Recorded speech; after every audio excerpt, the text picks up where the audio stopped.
Ya, teman terbaik Pro 2, sudah waktunya jam 9 nih, waktunya kita buat sepada. Selamat pagi teman-teman Pro 2. Dan di sini kita tidak sendiri karena kita akan bahas sesuatu yang cukup menarik ya, di mana adalah pemberdayaan masyarakat dukung gerakan Ananda Bersinar. Nah, untuk itu kita di sini Ardi nggak akan sendiri karena ada Bapak Stanley Tanghupia, SH, betul Bapak ya? Siap. Baik. Selamat pagi Bapak, bagaimana kabarnya? Pagi Mas, kabar luar biasa baik. Alhamdulillah baik. Berarti saya panggil Bapak Stanley saja ya? Siap, biar Mas. lebih akrab. Oke, Ya. baik. Nah, Bapak Stanley, kita kan untuk temanya sendiri adalah pemberdayaan masyarakat dukung gerakan Ananda Bersinar, betul Bapak ya? Nah, kita mau tahu nih, apa sih yang dimaksud dengan Ananda Bersinar ini Bapak? Bisa dijelaskan terlebih dahulu? Ya baik, makasih ya Mas Ardi. Terkait dengan pemberdayaan masyarakat mendukung Ananda ini, sebenarnya ini topik yang sangat luar biasa, istimewa juga ya. Karena kami di BNN itu mengemban tugas P4GN itu ya bukan hanya pemberantasan saja, rehabilitasi, pencegahan, tapi ada yang namanya pemberdayaan masyarakat. Nah, sebelum ke Ananda saya jelaskan sedikit dulu terkait dengan pemberdayaan masyarakatnya. Oh iya, boleh. Nah, kalau pemberdayaan masyarakat itu sendiri berangkat dari satu kesadaran atau satu pemahaman persamaan persepsi lebih tepatnya terkait dengan tanggung jawab siapa sih masalah narkoba ini. Oke. Nah, berangkat dari situ sebenarnya pemberdayaan masyarakat itu kita galakan. Nah, sebenarnya kan BNN sebagai lembaga non kementerian yang bertanggung jawab kepada Pak Presiden dengan mengawaki BNNP di tingkat provinsi maupun kabupaten kota BNNK. Semuanya itu merupakan leading sektor, tetapi dalam kaitan leading sektor artinya garda terdepan dalam penanganan masalah narkoba. Oke. Itu instansi yang ditunjuk oleh pemerintah untuk menjalankan itu, seperti halnya korupsi yaitu KPK. KPK, betul. Terus terorisme kan BNPT kan, Badan Penanggulangan Teroris. Ya. Namun kemudian persoalan narkoba ini sebenarnya bukan masalah yang sederhana dalam arti bahwa secara awam kita pikir ya udahlah itu merupakan tanggung jawab BNN aja udah beres. Tetapi masalah narkoba ini sebenarnya sifatnya komprehensif, menyeluruh, menyerang sendi-sendi kehidupan baik ekonomi, sosial, ketahanan, dan berbagai macam kondisi yang terjadi di masyarakat. Sehingga berangkat dari situ sebenarnya yang menjadi tanggung jawab untuk permasalahan narkoba dan penanganannya adalah kita semua, gitu. Jadi tanggung jawab bersama. Sehingga berangkat dari situlah kenapa pentingnya BNN sebagai leading sektor itu menggerakkan peran serta dari masyarakat, peran aktif dari masyarakat untuk mari kita sama-sama melihat masalah narkoba ini adalah masalah yang serius, menyeluruh dan harus ditangani secara bersama-sama. Seperti itu. Sekalipun kami nanti yang mimpin, tapi tentunya kami membutuhkan masyarakat juga untuk sama-sama kita berkolaborasi, bersinergi. Baru berhasil. Kalau BNN sendiri dengan anggota yang ada 40-an, dengan jumlah anggaran yang ada, dengan apalagi kita satu-satunya provinsi yang belum punya kaki di bawahnya BNN kota kabupaten, dengan jumlah penduduk Papua Barat yang cukup banyak ya. masih kafir Papua Barat Daya juga bayangkan. Itu enggak bisa terselesaikan kalau hanya mau edukasi, gitu kan? Makanya kami mencoba untuk melakukan pendekatan ke masyarakat dengan program-program pemberdayaan masyarakat. Nah, tentunya program-program pemberdayaan masyarakat ini kami fokuskan mempertajam lagi kepada yang tadi dibilang itu Ananda. Aksi nasional anti narkotika dimulai dari anak. Gitu. Kalau ini kan saya lihat garisnya untuk penyatuan persepsi, mengamankan kebijakan pimpinan terkait di mana anak-anak itu jadi semacam sasaran untuk banyak hal. Termasuk program Pak Presiden kan kita tahu kan, MBG kan. Nah, BNN pun menyelaraskan itu dengan bagaimana kalau narkoba itu kita penanganannya jangan sampai terlambat, ya udah sejak dini saja. Sejak dini aja. Supaya sinkron, nah kita kayak anak-anak gitu. Nah, seperti itu Pak Mas. Baik. Ya. Berarti memang untuk secara garis besar memang penanganan narkoba yang ada di ini bukan hanya tanggung jawab dari BNN, tapi juga untuk keseluruhan masyarakat. Benar. Keseluruhan sektor siapapun yang ada di Indonesia ini. Benar. Oke, baik. Lalu untuk Ananda Bersinar sendiri tadi juga sudah dibahas bahwa ini adalah penselarasan ya dengan dengan kebijakan dari pemerintah soal anak-anak seperti itu. Oke, baik. Lalu mengapa BNN itu fokus pada anak-anak dan pencegahan narkotika untuk anak-anak seperti itu? Iya, baik. Jadi memang kenapa anak-anak? Nah, kalau sekarang kan kalau kita lihat pemberdayaan peran serta masyarakat ini, kenapa juga masyarakat, misalnya contoh ya? Iya. Memang kami dalam kaitan pemberdayaan masyarakat ini, kami itu punya beberapa program. Sebelum saya ke Ananda, kami itu melakukan beberapa program di mana kami harus menyusun strategi, berpikir, kerja keras, supaya kami juga memiliki agen-agen yang namanya kalau di BNN itu pembentukan penggiat anti narkoba, dan itu merupakan program rutin kami di mana para penggiat P4GN ini kami ambil dari 4 lingkungan. Saya pikir kalau 4 lingkungan ini sudah tercover seluruh stakeholder maupun masyarakat, yaitu pemerintah, swasta, lingkungan pendidikan dan masyarakat. Nah, anak kan paling banyak berada pada posisi di lingkungan pendidikan itu.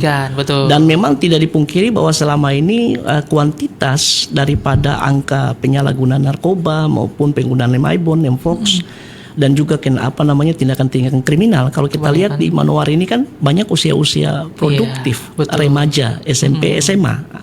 Nah, makanya itulah. Makanya kenapa sampai pemberdayaan masyarakat ini kita titik beratkan ke situ. Nah, dalam mendukung program Ananda, nah tentunya dinas-dinas yang terkait itu terkait dengan pemberdayaan masyarakat ini harus kita sinergikan. Misalnya contoh ke dinas pendidikan, seperti itu.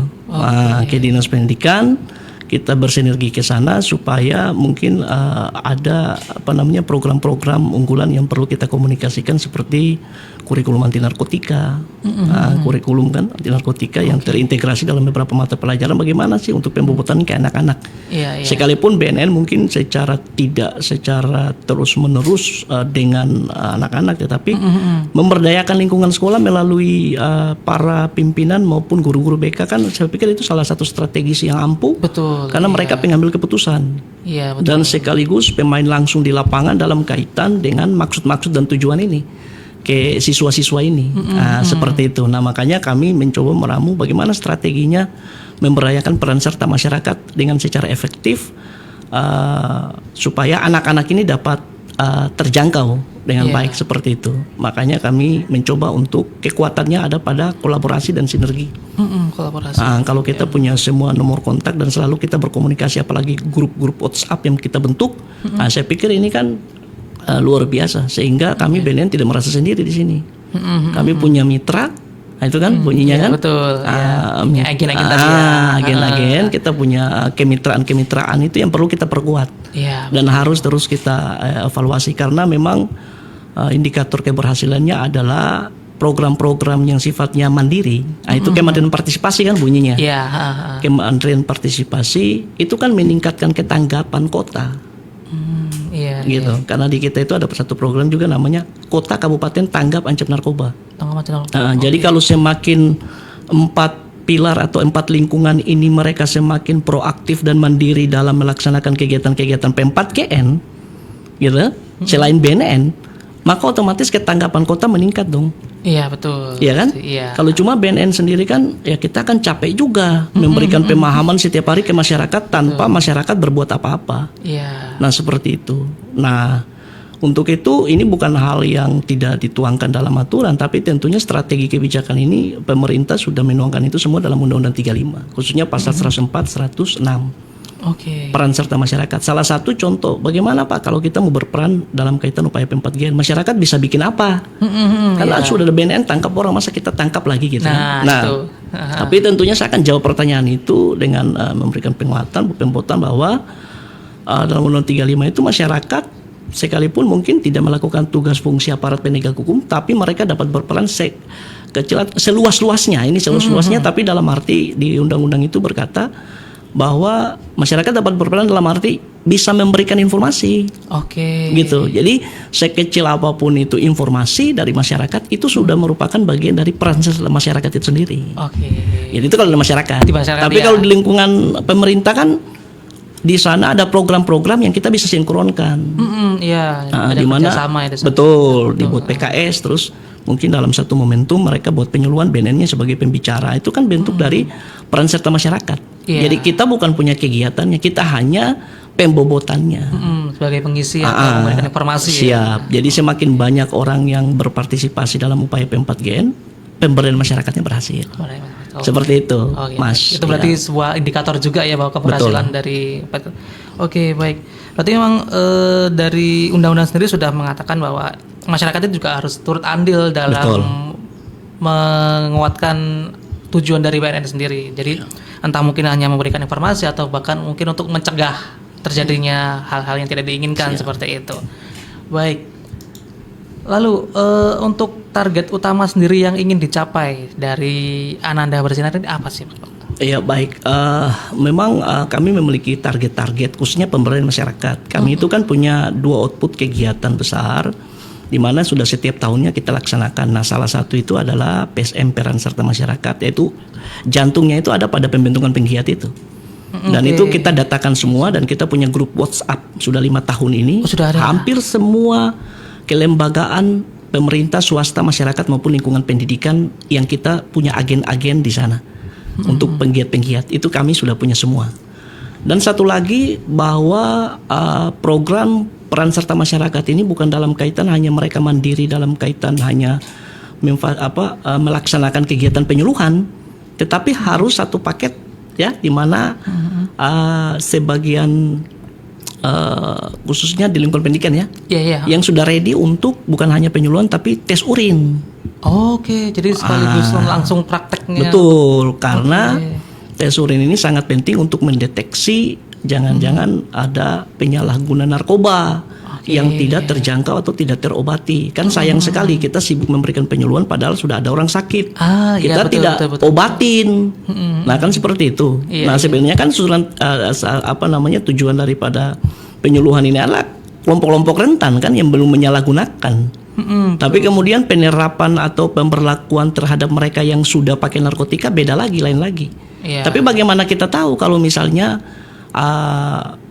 tidak dilakukan pemeriksaan urin? Karena masyarakat sekarang kan pada takut juga untuk melapor. Karena pikir kan sudah nanti kita dipenjara kan gitu seperti itu. Betul. Padahal tidak seperti itu. Karena di dalam Undang-Undang 35 pasal 455 itu memang wajib untuk melaporkan diri apabila dia pecandu atau penyalahguna atau korban daripada narkotika itu sendiri. Nah, kita di pemberdayaan masyarakat ini kita punya tes urin di mana tes urin kita ini juga merupakan bukan inisiatif dari kita tapi inisiatif dari lingkungan untuk mengundang BNN untuk ini agak beda dengan pemeriksaan urin pada saat misalnya kita punya target operasi atau sweeping. Ini beda. Ini memang dari suatu lingkungannya yang meminta ya. Betul. Nah, itu indikator keberhasilan juga kan? Iya, betul. Jadi ketika ada kesadaran bahwa masalah narkoba ini ternyata masalah yang sangat serius. Iya. Berarti bagaimana? Sudah kita buat program penyuluhan dan tes urin. Nah, kami diundang. Jadi yang kami fasilitasi adalah tenaga pemeriksanya.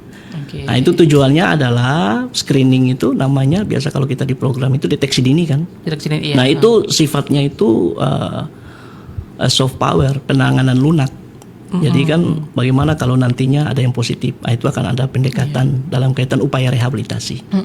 Gitu kalau urinnya positif. Nah, dengan begitu kan kita bisa menjaga satu kawasan itu dia bersih dari narkoba. Apalagi anak SMP SMA itu wajib kalau tes urin. Wajib ya memang. Nanti kita diundang, kita datang pemeriksaan urin, lalu kemudian hasilnya kita terbitkan secara kolektif. Seperti gitu. Tapi juga ada model pemeriksaan urin di mana harus ada inisiatif dari masyarakat untuk melaporkan diri. Maupun syarat-syarat tertentu yang ke kantor pengurusan SKPN, surat keterangan hasil pemeriksaan narkotika dalam kaitan pemenuhan misalnya mau naik jenjang jabatan. Nah, itu beda-beda lagi tuh. Itu pribadi. Tetapi yang pemberdayaan masyarakat punya ini adalah lingkungan. Nah, ini beda. Jadi kami itu secara prosedural nanti kemudian disurati oleh pimpinan lembaga kementerian atau swasta atau dari masyarakat dari organisasi mana atau dari sekolah mana ya kita turun pemeriksaan urin seperti gitu. Nah, itu indikator dari daya mas pemberdayaan masyarakat. Tapi kalau yang ke kantor itu mungkin masyarakat tapi ada yang ke kantor itu apa Pak? Beda lagi ya? Oh beda. Sekalipun penanganannya BNN, tapi itu keperluan pribadi. Keperluan pribadi saja ya.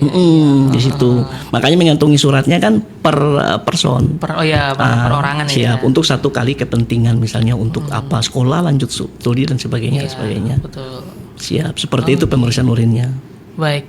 Berarti memang sudah berjalan 5 tahun nih ya memang Pak ya, 5 tahun dalam pembuatan agent ini, pendirian agent dari WhatsApp tadi Kak ya?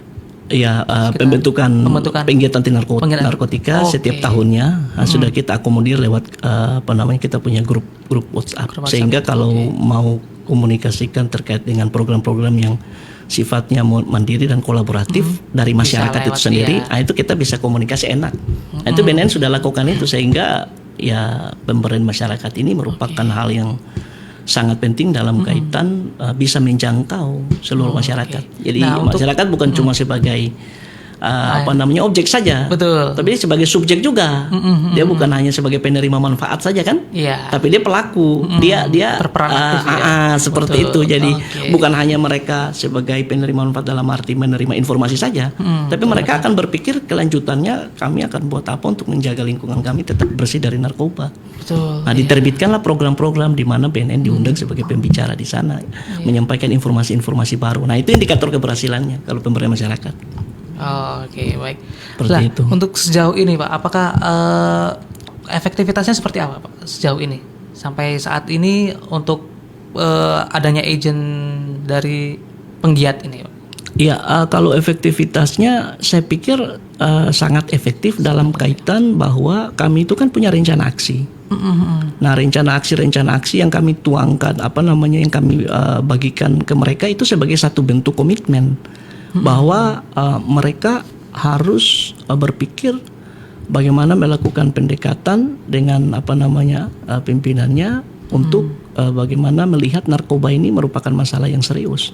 Jadi biasanya BNN itu sudah melakukan langkah antisipatif dengan memberikan pengetahuan bahwa sekaligus warning, jangan sampai kita itu biasanya yang namanya manusia pada umumnya banyak kan tunggu sakit dulu baru minum obat kan, gitu ceritanya. Tapi kami sudah memberikan biasanya atensi penguatan pembuatan supaya kalau boleh jangan sampai tunggu ada kejadian baru kemudian BNN itu diundang memberikan penyuluhan dan tes urin. Nah, itu yang kami tidak inginkan sebenarnya, itu bukan penanganan yang baik sebenarnya. Karena yang kami inginkan itu sebenarnya bagaimana upaya-upaya pencegahannya ini dimaksimalkan, edukasi preventifnya itu kita kedepankan sehingga ya kalau boleh jangan ada sampai terjadi orang yang pakai narkotika di sana kan gitu. Jangan sampai ada kasus-kasus narkotika yang sebenarnya sudah lama tapi tidak tertangani. Nah, itu yang kami tidak inginkan, sehingga lewat penyuluhan dan tes urin ini, lewat kegiatan-kegiatan aktif di lingkungan 4 lingkungan yang tadi saya sudah katakan.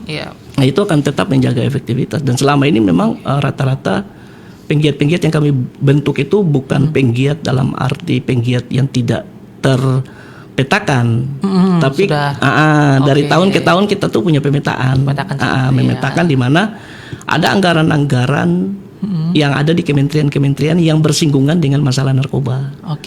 Gitu. Jadi itulah kementerian lembaga itu yang kami undang sekaligus masyarakat maupun di lingkungan pendidikan, dan kami akan mendampingi membantu mereka untuk berpikir bagaimana program P4GN ini tetap jalan.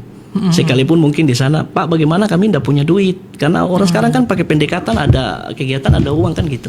Akhirnya kita coba kolaborasi dalam strategi-strategi yang lebih efisien, apalagi kita ini kan lagi mengalami efisiensi. Betul. Itu bagaimana caranya pencapaian target itu tetap terlaksana, mutunya tetap bagus. Tapi namun juga jangan sampai kita putus asa dan menyerah, karena masalah narkoba ini bukan masalah tiap hari kan, kemungkinan orang pakai narkoba tiap saat itu selalu ada.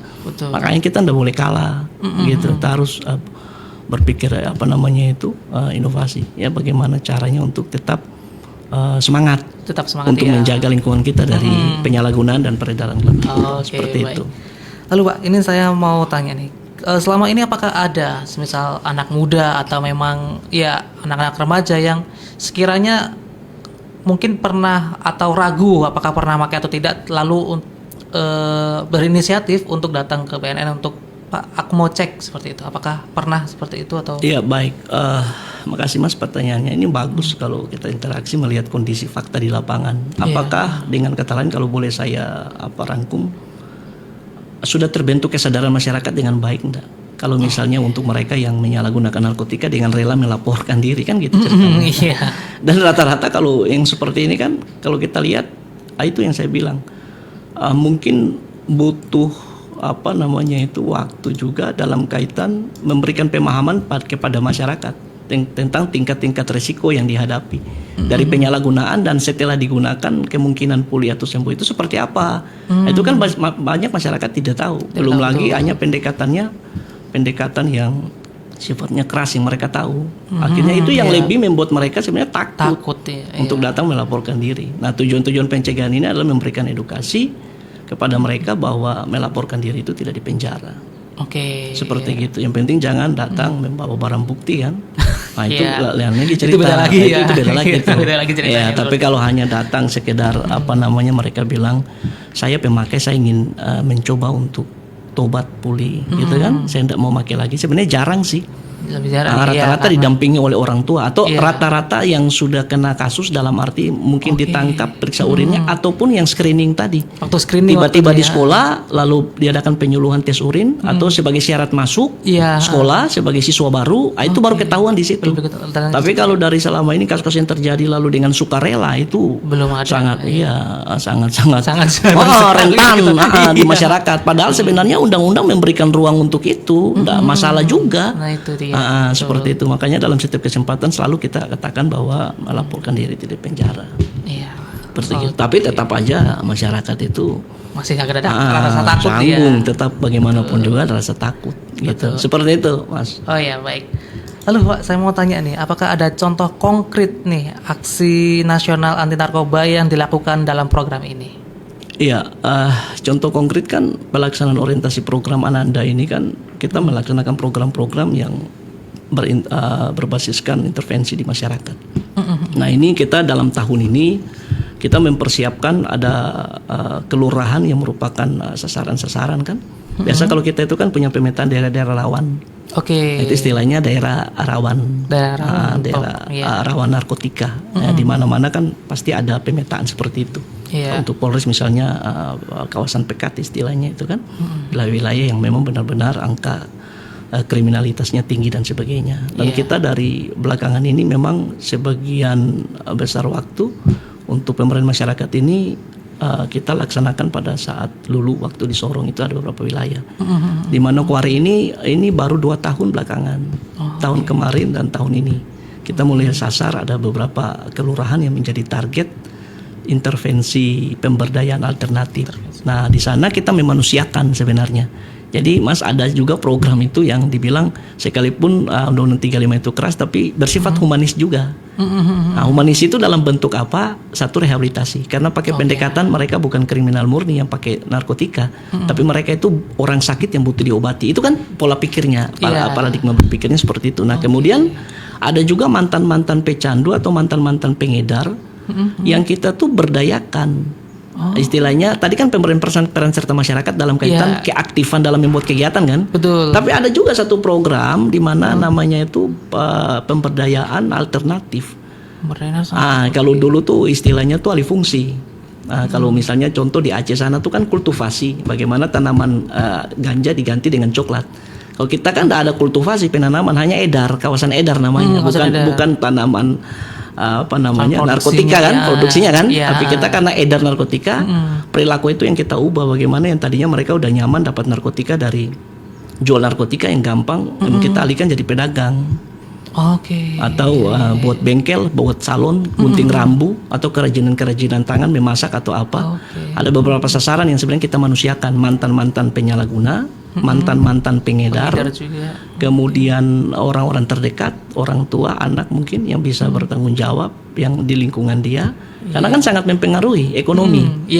Ketika ekonomi goyang kan orang akan berpikir untuk ambil jalan pintas lakukan kriminal. Nah, kita lakukan pemberdayaan alternatif, yaitu tujuannya di kawasan-kawasan rawan itu peningkatan pemulihan ekonomi meningkat, gitu. Ekonomi kreatif lah, mereka meningkat, pendapatan meningkat, mempersempit atau menutup ruang gerak mereka kembali menjadi pengedar atau pecandu narkotika. Karena mereka ada kerja tuh.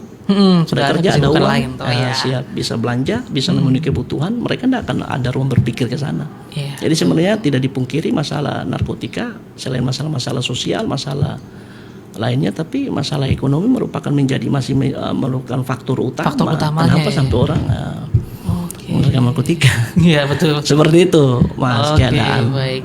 Ya, kita kembali ke tadi segmen, bukan segmen, lebih ke bagian lingkungan pendidikan. Kembali lagi ke pendidikan, Pak. Nah, ini kan bicara soal Ananda ini kan berarti kan ke usia dini ya. Nah, itu bagaimana sih cara BNN untuk mengedukasi anak-anak di usia dini itu supaya ini narkoba ini bahaya loh, seperti itu. Iya. Kira ada cara-cara atau tips-tips seperti itu. Ya baik. Untuk sasaran untuk anak-anak tentunya BNN itu memiliki strategi khusus ya. Kita sedang bahkan menggodok, menganalisa ya terkait dengan sasaran ke anak itu agak beda dengan orang yang misalnya orang dewasa gitu ya. Tentunya modul-modul sudah kami siapkan. Cara-cara ya.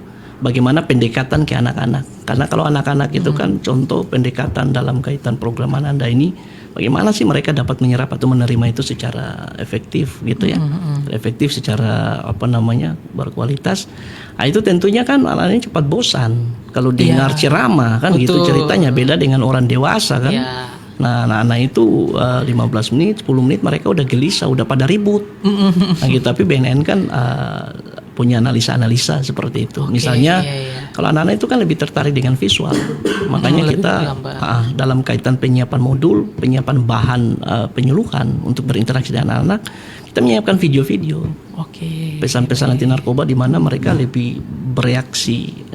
Kadang-kala gitu, tidak banyak menjelaskan tetapi interaksinya banyak menanyakan balik ke mereka, mungkin memacu 2-3 orang untuk memberikan tanggapan atau menceritakan kembali. Itu bagian-bagian dari strategi sehingga anak-anak itu bisa lebih cepat menangkap. Sebenarnya BNN punya semua itu sebenarnya untuk pendekatan sih. Sehingga muncullah program Ananda ini. Seperti itu kira-kira. Baik, berarti berarti memang sudah ada istilahnya diproduksi atau dibuat sebuah cara tersendiri untuk menangani anak-anak ya, karena kan sudah pasti berbeda cara penanganan penyuluhan dari orang dewasa atau anak-anak seperti itu. Ya baik. Lalu mau tanya dulu Kak nih, bagaimana mekanisme pelaporan atau penanganan jika ditemukan anak yang terpapar narkoba melalui program ini? Iya baik. Penanganan anak ini kan kalau di istilah hukum kan sekarang ini kan yang lagi tren ya, namanya tuh restoratif justice. Restoratif justice itu merupakan penyelesaian sengketa ya di luar pengadilan, di mana pihak-pihak yang merasakan dirugikan itu berjumpa untuk mengambil keputusan.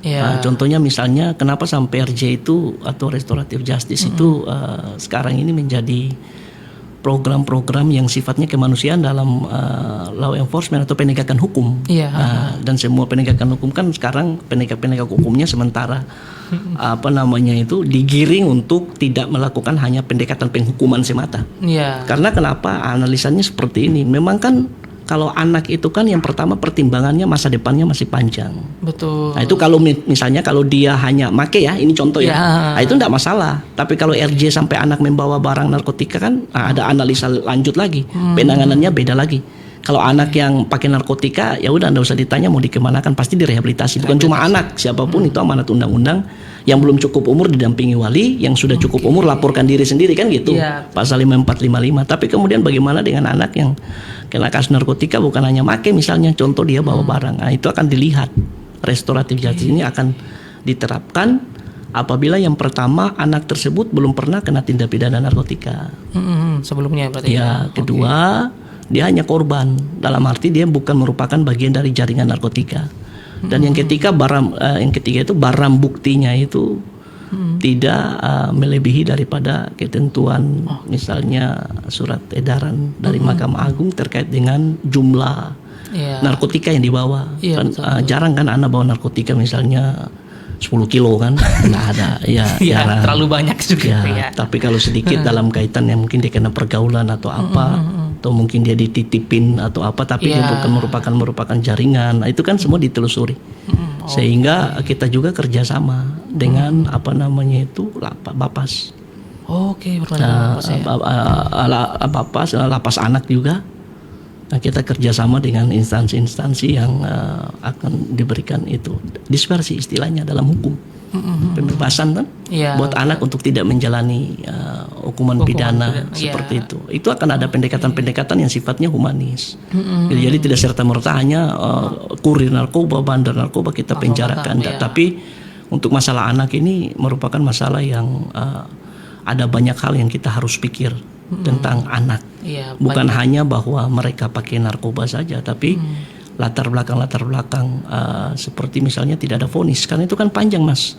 Anak itu ketika masuk penjara atau ketika dibully aja itu dia punya efek kejiwaan, itu mentalnya itu panjang. Sehingga penanganannya harus hati-hati. Jangan sampai istilahnya rame kan gitu. Kayak anak itu sendiri pun sayang dengan usia begitu, masa depannya masih panjang, kemudian hanya merupakan korban. Pendekatannya restoratif justice. Itu pendekatannya lunak antara orang tua pergi antar anaknya untuk rehabilitasi, ya sudah selesai. Seperti begitu. Oke, baik. Berarti memang sudah ini ya Pak ya, dipikirkan matang-matang ya. Jadi tidak hanya langsung sekedar penjara, tapi memang harus ada pendekatan secara humanis ya. Jadi ditelusuri lagi latar belakang sampai ke titik kenapa dia bisa sampai seperti itu. Siap. Jadi tidak seperti yang mungkin orang lain harus kan pelaku tindak pidana dipenjarakan aja, tidak. BNN itu punya kajian yang matang. Pertimbangan kalau kita buat seperti ini manfaatnya apa? Apakah penjara otomatis akan menjadi solusi terakhir, dan berapa persen perubahan ketika orang itu di penjara, itu kan harus dianalisa. Betul. Makanya kan banyak muncul istilah residivis. Jangan-jangan metode kita yang perlu diganti, atau ada hal-hal penerapan apa yang lebih manusiawi, yang lebih menyentuh, sehingga mereka itu berubahnya dari dalam Mas, bukan dipaksa dari luar. Repot juga kalau dari luar, orang kan kadang-kala dikurung, otaknya kemana-mana kan, jadinya udahlah keluar buat lagi. Itu kan berarti apa gitu? Tidak ada introspeksi diri lah. Seperti itu. Siap. Baik. Lalu mau tanya lagi nih, bagaimana cara BNN untuk mengukur keberhasilan atau dampak nyata yang dari gerakan Ananda Bersinar ini? Selain mungkin tadi kan sudah ada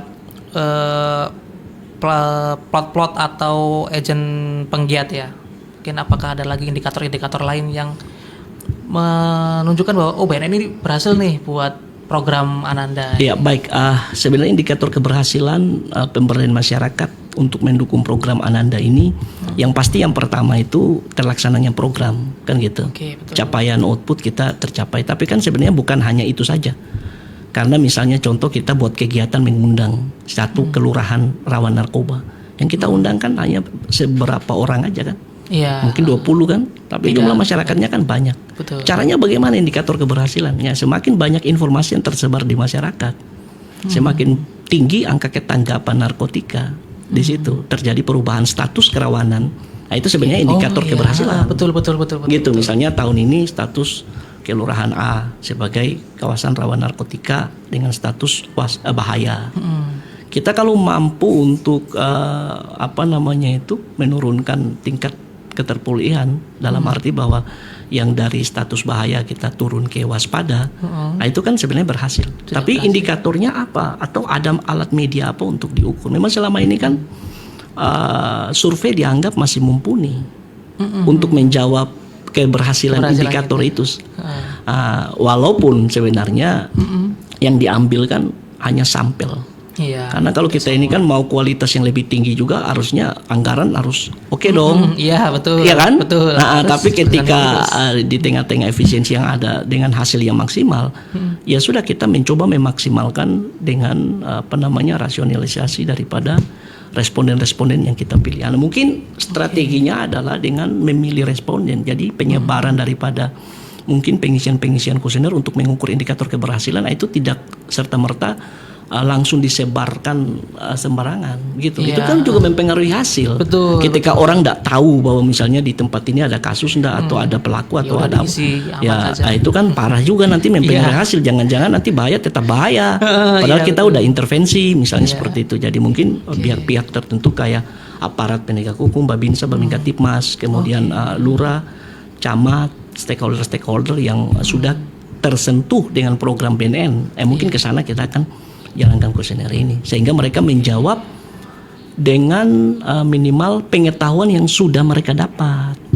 Begitu, bukan ke masyarakat awam. Itu beresiko juga. Dia juga bukan penegak hukum kalau misalnya di situ ditanya contoh apakah Anda tahu di sini ada kasus narkotika. Terus kalau dia bilang iya kan banyak. Banyak itu berapa dia tidak tahu, yang penting dia bilang banyak, itu kan akan sangat berpengaruh. Betul. Seperti itu. Jadi ya memang indikator keberhasilannya seperti itu. Bahwa ada penurunan daripada status kerawanan. Status kerawanannya tadi kurang ya. Siap, seperti itu kalau untuk pemberian alternatifnya. Kalau untuk yang peran serta masyarakatnya mungkin tingkat kemarin partisipasi masyarakat meningkat. Jadi ada indeks-indeksnya. Indeksnya sekarang kan kalau kementerian lembaga itu kan semua punya indikator pengukuran dan rata-rata lewat kuesioner yang nanti ujung-ujungnya itu ada indeks. Capaian indeks. Gitu. Nah, capaian indeks itu kemudian akan disesuaikan dengan penetapan kinerja kita awal tahun toh. Kita dealnya bagaimana? Dicapai enggak gitu dalam tahun. Jadi semua sekarang memang serba terukur, anggaran yang digunakan harus tertanggung jawab dibarengi dengan hasil yang maksimal.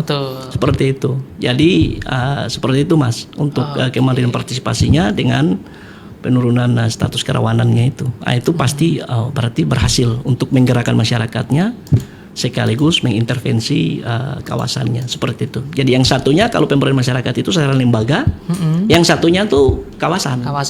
Oke. Itu intinya Mas. Jadi dua itu. Jadi kita tidak bermain dalam skop perorangan atau person. Itu tapi kita pakai strategi memainkan peran untuk bagaimana lembaga dan kawasan ini kita harus menangani. Gitu. Lembaganya mandiri, banyak kegiatan di sana. Semakin undang BNN hampir semua tempat baik pemerintah, swasta, masyarakat maupun pendidikan, mereka punya kegiatan-kegiatan P4GN juga. Mereka yang berinisiatif, ini berhasil. Berarti kemungkinan indeksnya itu adalah mandiri atau sangat mandiri. Nanti kan ada capaian outputnya itu, nanti keluar hasil. Berarti lingkungan A itu nilainya adalah kategori mandiri atau sangat mandiri. Nah itu lembaga tuh kita memainkan peran untuk dorong lembaga. Nah kalau kawasan yang tadinya tuh bahaya, dia kawasan rawan, sekarang dia statusnya sudah jadi waspada. Gitu. Ada juga status di bawah siaga, statusnya di bawah juga aman. Baik. Seperti itu. Jadi itu kita perhatikan peduli itu lembaganya sama kawasannya. Dua faktor itu yang paling menentukan. Siap. Karena kalau ini kan kita main skopnya kan provinsi, kabupaten, kota. Jadi semakin banyak lembaga yang kita dorong kan semakin luar biasa. Dan semakin banyak kawasan yang kita intervensi, itu semakin luar biasa. Seperti itu. Mas. Terima kasih. Mas. Lalu mungkin ada pesan-pesan untuk lembaga ataupun kawasan ataupun masyarakat soal adanya gerakan ini? Pesan dari kami BNN terkhususnya dengan bagaimana strategi pemberdayaan peran serta masyarakat bagi semua masyarakat yang ada di Papua Barat, khususnya di Manokwari, bahwa sesungguhnya kata kuncinya adalah BNN itu tidak bisa bekerja sendiri. BNN itu membutuhkan mitra, BNN membutuhkan informasi, BNN membutuhkan dukungan, BNN membutuhkan kesamaan atau persamaan persepsi dalam kaitan dengan upaya-upaya P4GN. Jadi BNN sebagai sebenarnya sahabat daripada masyarakat, sebagai mitra pemerintah, kami ingin dekat dengan semua masyarakat yang ada di Manokwari. Jadi semakin kita berkawan dengan seluruh masyarakat, semakin kita banyak kenal, semakin kita berkomunikasi gitu. Jadi memang untuk pemberdayaan masyarakat ini kita memang harus banyak teman, banyak kenalan supaya kita di mana saja untuk mau mengkomunikasikan, ayo masalah narkoba mereka mau. Makanya kita dituntut untuk bagaimana kita harus terus mendorong masyarakat, menyapa duluan istilahnya berkawan duluan, memperkenalkan diri duluan, berinisiatif duluan. Kalau gitu masyarakat tidak akan pernah tahu keberadaan BNN. Makanya seperti itu program-program kita ini tujuannya sebenarnya ayo kita bersahabat, ayo kita bermitra. Seperti itu yang kita jaga dan kita pelihara. Jadi masyarakat nggak usah perlu takut dengan BNN, nggak usah perlu berpikir bahwa BNN, kehadiran BNN ini mungkin hanya sebatas menghukum dan sebagainya. Tapi BNN sesuai amanat Undang-Undang 35 kami juga memberdayakan masyarakat, kami hadir untuk memberikan sentuhan-sentuhan kemanusiaan sebagai jawaban atas masalah-masalah narkoba. Seperti itu. BNN mari kita punya solusi yang terbaik. Kira-kira seperti apa? Apalagi untuk anak-anak. Betul. Seperti itu. Jadi tidak menghukum tapi mempersiapkan mereka supaya mereka bisa memiliki masa depan yang lebih baik. Baik. Seperti itu, Mas. Berarti BNN ini memiliki cita ingin jadi sahabat untuk seluruh kalangan masyarakat ya. Agar setidaknya tidak terjadi hal-hal yang untuk pengguna atau bahkan pengedar seperti itu. Baik, terima kasih. Lalu mungkin apakah ada closing statement Pak untuk apa yang sudah dibahas hari ini? Ya, closing statementnya adalah mari kita berkomunikasi. Nanti BNN sudah pasti memulai dengan memiliki data, kita punya agen, kita punya penggiat-penggiat, kita punya banyak kenalan. Kami tidak merasa sendiri di kota ini. Kami punya orang-orang yang kami yakini mereka tulus untuk membantu BNN. Jadi memang masalah narkoba ya tindakan kita perangi, orang kita ubah seperti itu. Jadi kan bagi siapa sih yang tidak bisa berubah? Kalau saya lagi ada kesempatan ketangkap, ayo berubah. Saya lagi kesempatan ketahuan pakai narkoba, ayo berubah. Seperti itu. BNN selalu mengedepankan pada masa depan.